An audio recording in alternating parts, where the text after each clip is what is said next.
Հատկապես կանանց համար նշանակություն ունի սեռական հարաբերությունները սիրելի մարդու հետ, որովհետև տղամարդիկ բնությունից լինելով առնական տեստոստերոնով հարուստ եւ ուժեղ էակներ, շատ դեպքերում սեռական ցանկությունները կարող են իրականացնել նաեւ առանց էմոցիոնալ բաղադրիչի, առանց զգացմունքային էլեմենտների, այսինքն կա սեռական ցանկություն, ինքը իրականացնում է հարաբերություն, օրգանիզմը լիցքաթափվում է ֆիզիկապես, հոգեպես։ Կանայք էլ կարող են նույնն անել։ Ուղղակի տարբերությունը նրանումն է կանանց եւ տղամարդկանց, որ կանանց սեռական հարաբերություն, կանանց մոտ սեռական հարաբերությունների հաճույքի ստացման մեջ ոչ միայն նշանակություն ունի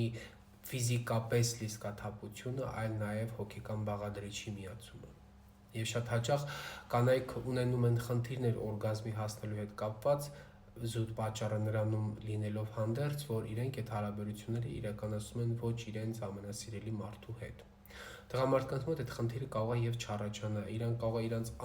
ամենանախընտրած կնոջ հետ չլինեն, հա, միջին տենց նախընտրության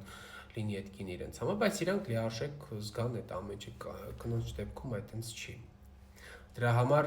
շատ հաճախ կանայք, որ ասում են բժիշկ, ես սեռական ցանկությունի մոտ լավ է, հարաբերության ժամանակ հաճույք զգում եմ եւ այլն, բայց չեմ հասնում վերջակետին։ Միշտ պետք է մենք ճիշտ ենք արդյոք այդ հարաբերությունների մեջ կին եւ տղամարդ փոխհարաբերությունները ներդաշնակ ֆոնի վրա են իրականացվում։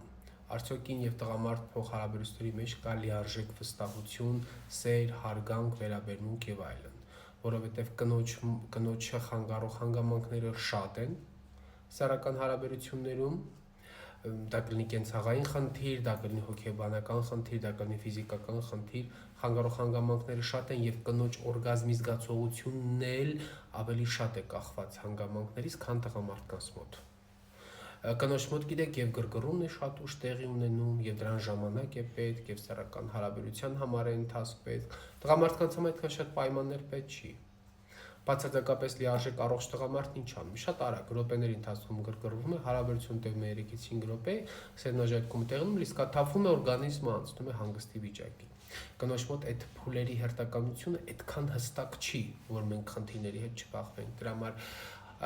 գուցե տղամարդկանց մոտ էրեկցիայի հետ կապված խնդիրները, էյակուլյացիայի, լիբիդոյի հետ կապված խնդիրներն հաճախակի են հանդիպում, բայց մենք նույն ձևով բարձր հաճախականությամբ հանդիպման այդ խնդիրների բարձր հաճախականությամբ հանդիպելու շարքը